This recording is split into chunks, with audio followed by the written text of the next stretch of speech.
Vous avez évoqué le Maroc comme en haut de cette chaîne de valeur mondiale dans l'automobile. Quels sont selon vous les changements à attendre dans l'avenir sur cette même chaîne de valeur, en sachant que bien sûr tout a été bouleversé à cause de cette crise du coronavirus?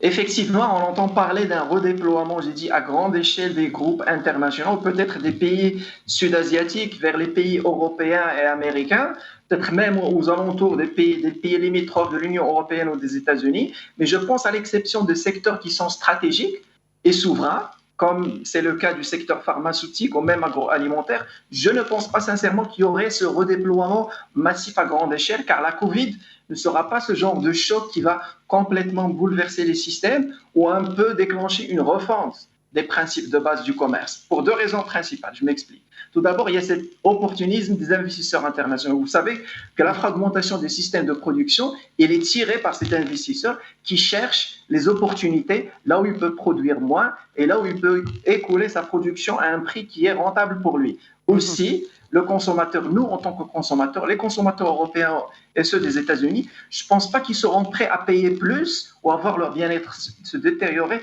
suite à la réallocation de chaînes de valeur. Parce que qui dit réallocation dit un coût supplémentaire. Et donc, sauf si ces pays vraiment développés mettent sur table des incitations financières extrêmement généreuses et alléchantes pour ces grands groupes, je ne pense pas que ça aura lieu. Mais en fin de compte, ça reviendra au même parce que ces incitations fiscales, en fin de compte, seront payées par les contribuables et ce sont les contribuables qui vont, en fin de compte, accuser le coût. Donc, généralement, je ne suis pas de ces propos qui pensent qu'il y aura un redéploiement massif. Par contre, la Covid, ce qu'il va faire, c'est qu'il va engendrer plus de tensions. Il va attiser déjà les tensions sur le commerce entre les principales puissances économiques. Il va alimenter les courants de pensée un peu nationalistes qui appellent à une introversion, qui accusent, je pense, la globalisation pour les problèmes d'inégalité et d'emploi, chose qui n'est pas le cas.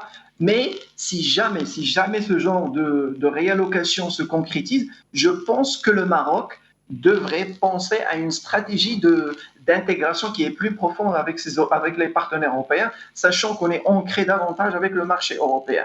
Car le partenariat actuel qu'on a avec l'Union européenne, je pense, il a montré certaines limites. Donc, il faut penser à un cadre de partenariat plus approfondi, et notamment l'accord de libre-échange complet et approfondi avec l'Union européenne serait ce genre de levier qui va permettre au Maroc d'un peu de s'intégrer davantage avec les Européens, de s'aligner davantage sur les normes européennes et aussi d'entrer en compétition avec les pays de l'Europe de l'Est qui, je pense, à mon avis, ont un certain avantage par rapport à nous dans ce contexte, si jamais il y a lieu une réallocation.